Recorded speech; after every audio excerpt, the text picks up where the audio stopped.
Selamat malam, Shalom. Bersama saya Adila Muncamosir dari kelas 10 MIPA 1 SMA Semen Gresik.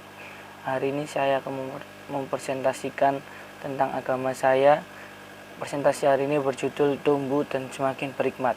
Jill Davis, seorang pelatih bisbol Amerika Serikat, pernah mengatakan, "Growing old is mandatory, growing up is optional," yang artinya bertambah umur sudah harusnya terjadi, namun menjadi dewasa adalah pilihan. Maksudnya adalah setiap orang pasti bertambah usia, setiap hari, bulan, dan tahun. Usia kita terus bertambah dan kita tidak mungkin untuk menggantinya sampai akhir hari, sampai menutup mata. Tetapi bertumbuh menjadi dewasa dalam pemikiran, sikap, dan perilaku adalah pilihan. Tidak setiap orang yang dewasa pemikiran, sikap, dan perilakunya juga dewasa. Selanjutnya, Abraham Lincoln, Presiden Amerika Serikat, pernah mengatakan, "Yang penting bukanlah tahun-tahun di dalam hidupmu, melainkan hidup yang kamu jalani di dalam tahun-tahun usiamu itu." Di sini kembali kita melihat bahwa bukan panjangnya usia atau sejauh mana umur kita sekarang, melainkan bagaimana kita mengisi tahun-tahun usia itu dengan hal-hal yang bermanfaat bagi diri kita sendiri maupun orang lain. Kisah Tonya Harding. Tonya Harding lahir di tahun 1970, adalah seorang pemain sepatu es atau bisa disebut ice skating terkenal di Amerika Serikat pada tahun 1994. Ia terlibat dalam sebuah pelanggaran hukum ketika bekas suaminya, Jeff Gillooly, berkomplot dengan Shaw Egardy dan Sexton dan menyerang saingannya dalam olahraga sepatu es, Nancy Kerrigan, dalam sebuah latihan persiapan kejuaraan sepatu es keindahan di Amerika Serikat. Keringan dipukul di bagian paha, hanya beberapa sentimeter di atas lutut, dengan tongkat polisi lipat. Selanjutnya, untunglah kakinya keringan tidak patah, hanya luka-luka. Tetapi hal ini telah membuat keringan mengundurkan diri dari kejuaraan nasional. Tetapi Tonya Harding yang menangani kejuaraan itu, Agony of the Ice Queen, 14 September 2013. Akan tetapi kejadian itu terbongkar oleh polisi. Polisi dan hakim membuktikan bahwa Harding mengetahui rencana serangan terhadap keringan. Kemudian Harding mengaku bersalah dan dijatuhi hukuman percobaan 3 tahun penjara, 500 jam pelayanan masyarakat, dan denda $160.000 Amerika. Gelar juaranya tahun 1994 dicabut dan seumur hidupnya Harding dilarang mengikuti lomba sepatu es OME, organisasi sepatu es nasional di seluruh Amerika Serikat, baik sebagai pemain ataupun pelatih. Selanjutnya, kisah ini menggambarkan bagaimana seseorang yang sudah dewasa menurut usianya ternyata tidak mampu menghadapi masalahnya secara dewasa. Tonya Harding misalnya, contoh menghadapi Nancy Kerrigan, lawannya yang tangguh dalam pertandingan sepatu es. Ia khawatir tidak bisa memenangkan pertandingan itu dengan mengalahkan Nancy di arena pertandingan. Karena itu Tonya memutuskan untuk mencelakakan Nancy. Ia pun berdiri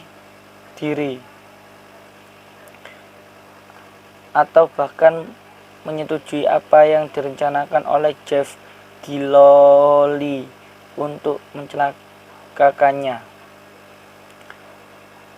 Next, ini adalah sebuah contoh tentang emosi yang negatif.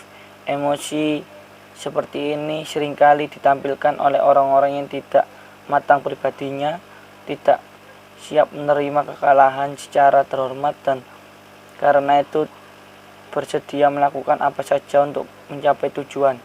Dengan kata lain, secara fisik mereka sudah bertumbuh, tetapi secara emosional dan kepribadian mereka tetap seperti anak kecil. Mereka tidak bisa berpikir dengan matang dan bertanggung jawab. Hal seperti inilah yang dapat kita tentukan dalam kehidupan kita. Ini adalah sebuah contoh tentang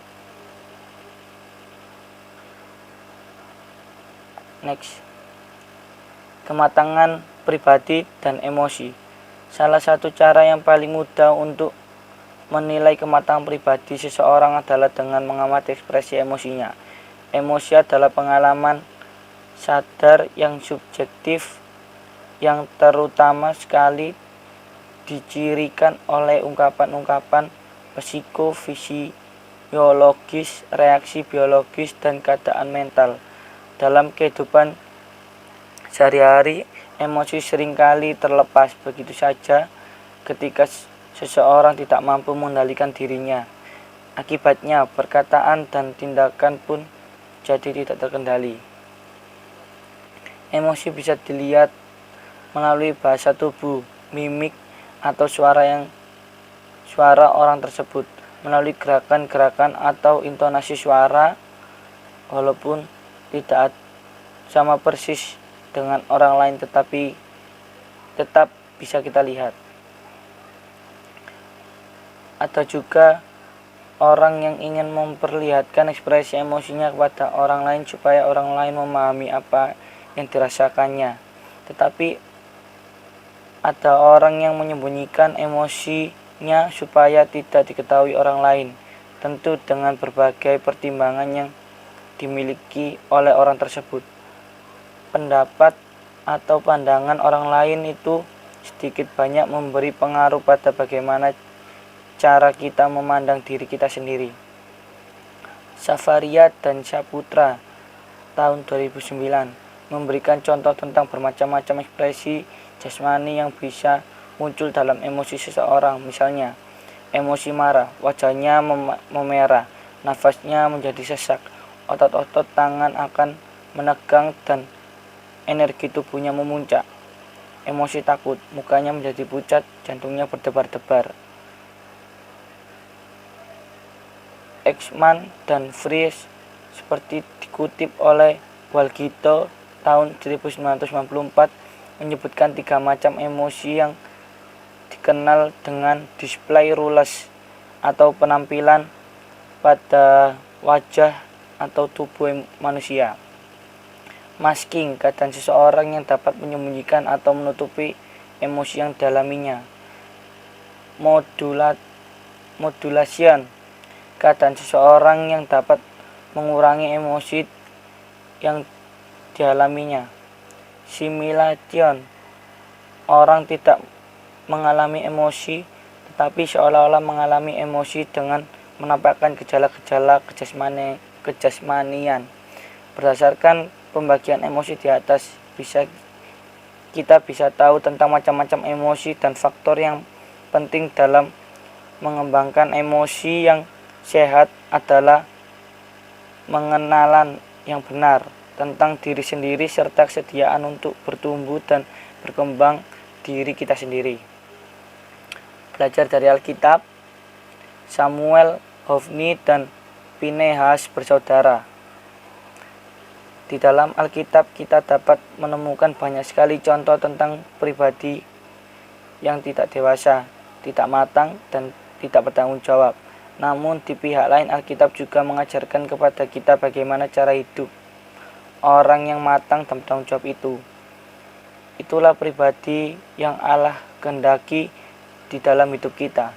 1 Samuel 3 ayat 19 dikatakan, "Dan Samuel makin besar dan Tuhan menyertai dia, dan tidak ada satupun dari firman-Nya itu yang dibiarkannya gugur, Samuel adalah salah satu pribadi teladan yang kita temukan dalam Alkitab. Samuel telah diserang oleh Hana, ibunya kepada Imam Eli untuk dibesarkan dan dididik di bait suci Allah di Shilo. Hana yang lama tidak mempunyai anak bernazar kepada Allah bahwa apabila ia dikaruniai seorang anak oleh Allah, maka ia akan menyerahkan anak itu kepada Allah. Yang menarik ialah Imam Eli ternyata juga mempunyai 2 orang anak-anak laki-laki, yaitu Hofni dan Pinehas.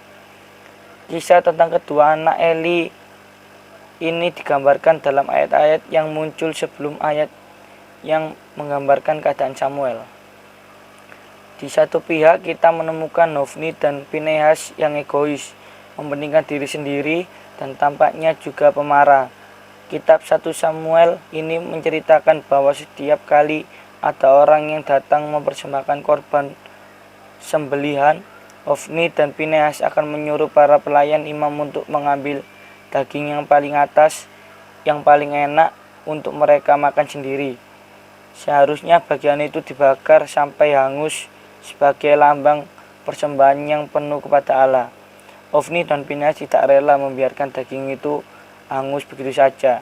Mungkin demikian yang muncul di benak pikiran mereka. Itu sebabnya mereka mengambil bagian yang bukan milik atau hak mereka.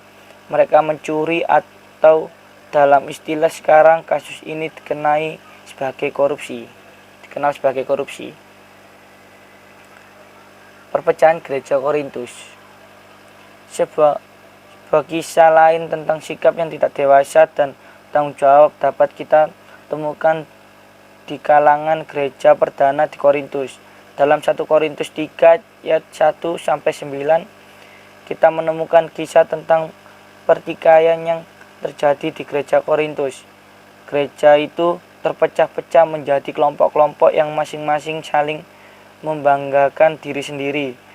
Tetapi muncul orang-orang yang mengklaim, aku dari golongan Paulus atau aku dari golongan Apolos, dan ada pula kelompok lain yang mengaku aku golongan dari Yesus. Sementara yang lainnya mereka anggap bukan pengikut Yesus atau tidak mempunyai Yesus. Penerapan. Thomas Huxley, seorang pemikir Inggris, pernah mengatakan, jangan kita lupakan bahwa apa yang kita sebut sebagai alasan-alasan yang rasional untuk meyakinkan kita seringkali adalah upaya-upaya yang sangat tidak rasional untuk membenarkan naluri-naluri kita. Apa yang dimaksud Huxley dengan kata-katanya? Maksudnya adalah sering kita berusaha untuk membenarkan naluri kita yang egois, yang emosional, yang tidak peduli terhadap orang lain dengan alasan-alasan yang tampaknya rasional. Masa remaja adalah masa yang menyenangkan sekaligus menyulitkan karena ini adalah masa transisi. Akan tiba masanya kita akan bertumbuh dan menjadi dewasa. Kita harus memiliki konsep diri yang positif dan berusaha mengubah dirimu serta cara pandangmu terhadap persoalan di dalam hidup. Kita sudah melihat bagaimana sifat kekanak-kanakan, egoisme, emosi bisa menyebabkan kita mengambil keputusan-keputusan yang keliru dan bahkan merugikan kita. Sekian dari saya. Terima kasih. Perkenalkan, nama saya Najita Mariska dari kelas 10 IPA 1. Di sini saya bakal menjelaskan tentang materi bertumbuh dan semakin berhikmat. Bertumbuh menjadi dewasa dalam pemikiran, sikap, perilaku adalah pilihan. Tidak setiap orang yang dewasa umurnya juga dewasa pemikirannya. Seperti pada kisah Tonya Harding kelahiran tahun 1970 yang adalah seorang pemain sepatu es atau ice skating yang terkenal di Amerika Serikat. Ketika bekas suaminya berkelompok dengan Shawn Eckhart dan Shane Stan dalam sebuah latihan persiapan kejuaraan sepatu es keindahan di Amerika Serikat, keringat dipukul di bagian pahanya hanya beberapa sentimeter di atas lututnya dengan sebuah tongkat polisi lipat. Inilah yang membuat Kerrigan mengundurkan diri dari kejuaraan nasional dan membuat Harding memenangi kejuaraan nasional pada saat itu. Namun peristiwa ini akhirnya terbongkar oleh polisi setelah mengetahui bahwa rencana serangan terhadap Kerrigan diketahui oleh Harding sendiri. Harding mengaku bersalah dan dijatuhi hukuman percobaan 3 tahun penjara, 500 jam pelayanan masyarakat, dan denda sebesar $160.000. Gelar juaranya tahun 1994 dicabut, dan seumur hidupnya Harding dilarang ikut serta dalam semua kegiatan yang diselenggarakan oleh organisasi sepatu es di seluruh Amerika Serikat, baik sebagai pemain ataupun sebagai pelatih. Dari kisah ini menggambarkan bagaimana seseorang yang sudah dewasa menurut usianya ternyata tidak mampu menghadapi masalahnya secara dewasa. Salah satu cara yang paling mudah untuk menilai kematangan pribadi seseorang adalah dengan mengamati ekspresi emosinya. Emosi adalah pengalaman sadar yang subjektif yang terutama sekali dicirikan oleh ungkapan-ungkapan psikologis, reaksi biologis, dan keadaan mental. Dalam kehidupan sehari-hari, emosi seringkali terlepas begitu saja ketika seseorang tidak mampu mengendalikan dirinya. Contohnya yang dilakukan oleh Tonya Harding dan kawan-kawannya. Emosi seseorang biasanya bisa dilihat melalui bahasa tubuh, mimik, atau suara orang tersebut melalui gerakan-gerakan tertentu. Safira dan Saputra memberikan contoh tentang bermacam-macam ekspresi jasmani yang bisa muncul dari emosi seseorang. Misalnya, emosi marah. Biasanya saat orang mengalami emosi tersebut, wajahnya akan memerah, nafasnya menjadi sesak, serta otot-otot tangan akan ikut menekan. Yang kedua, emosi takut. Mukanya menjadi pucat dan jantungnya berdebar-debar. Ada Ekman dan Friesen seperti dikutip oleh Walkitot pada tahun 1994. Ada emosi yang dikenal dengan display roles atau penampilan pada wajah atau tubuh manusia, yaitu yang pertama ada masking, di mana keadaan seseorang yang dapat menyembunyikan atau menutupi emosi yang dialaminya. Modulation, yaitu keadaan seseorang yang dapat dikurangi emosi yang dialaminya. Dan yang terakhir, simulation, artinya orang tidak mengalami emosi, tetapi seolah-olah mengalami emosi dengan menampakkan gejala-gejala kejasmanian. Berikutnya, kita bisa ambil dari tokoh Alkitab, yaitu Samuel, Hofni, dan Finehas bersaudara. Dalam kitab 1 Samuel 3 ayat 19, dikatakan, dan Samuel semakin besar, dan Tuhan menyertai dia, dan tidak ada satupun dari firman-Nya itu yang dibiarkannya gugur. Samuel telah diserahkan oleh Hana, ibunya, sejak kecil kepada Imam Eli untuk dibesarkan dan dididik di bait suci Allah di Silo. Ini ternyata Eli juga mempunyai 2 orang anak laki-laki, yaitu Hofni dan Finehas. Kitab 1 Samuel ini menceritakan bahwa setiap kali ada orang yang datang mempersembahkan korban sembelihan, Hofni dan Finehas akan menyuruh para pelayan imam untuk mengembalikan daging yang paling atas, yang paling enak untuk mereka sendiri. Padahal seharusnya daging tersebut harus dibakar sampai hangus sebagai lambang persembahan yang penuh kepada Allah.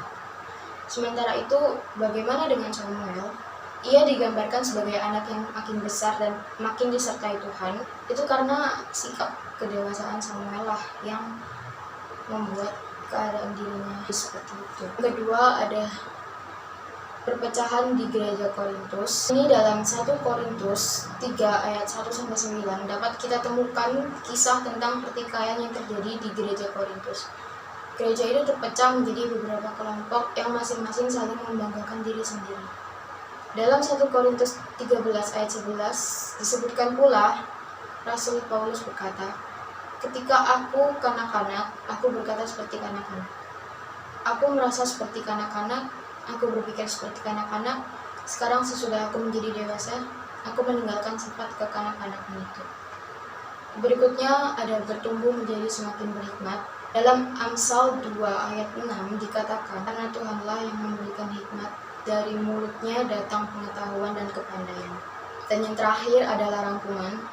Kedewasaan bukanlah sekedar proses biologis, melainkan juga proses mental, proses psikologis. Orang yang bertumbuh menjadi semakin besar dan bertambah usianya tidak dengan sendirinya menjadi dewasa.